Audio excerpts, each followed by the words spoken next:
मैं Anil Mishra MLB inter college Jalaun आपके समक्ष एप्लीकेशन ऑफ मे और माइट देखें। मे का अर्थ होता है शकना। मे प्रेजेंट के साथ माइट पास्ट में लगाया जाता है। संदेह तथा संभावना की बात होने पर ही इसका इस्तेमाल होता है।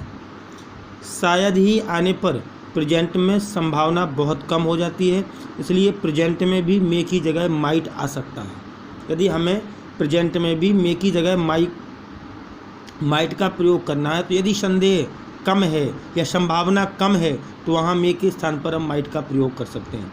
चूँकि मे तथा माइट मॉडल्स हैं, इसलिए इनमें कर्ता व कर्म के सिंगुलर व प्लूरल होने का कोई फर्क नहीं पड़ता।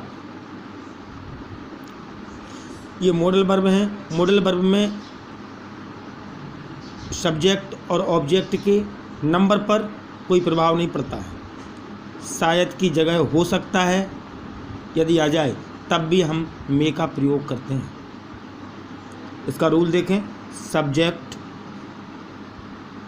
मे plus B first plus object, ये प्रेजेंट में है। शायद डॉट डॉट डॉट डॉट सकता है।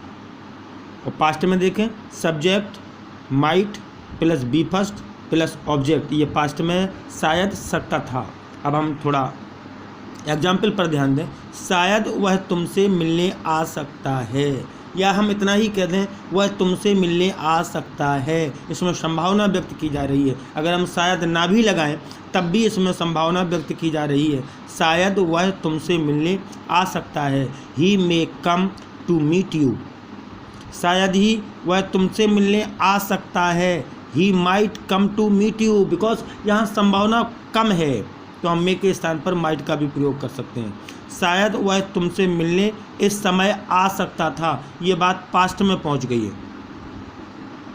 शायद वह तुमसे मिलने इस समय आ सकता था। He might come to meet you. हो सकता है वह इस समय तुमसे बात करना चाहता हो। हो सकता है वह इस समय तुमसे बात करना चाहता हो। क्योंकि यहाँ हो सकता है लगा दिया हमने पहले, तो he may want to talk to you at this time. शायद ही वह पिछले संडे तुमसे बात करना चाहता है। शायद ही वह पिछले संडे, अब यहाँ हम पिछले पर जाएंगे। पिछले से हमें पास्ट ज्ञात हो जाता है, तो he might want to talk to you last Sunday.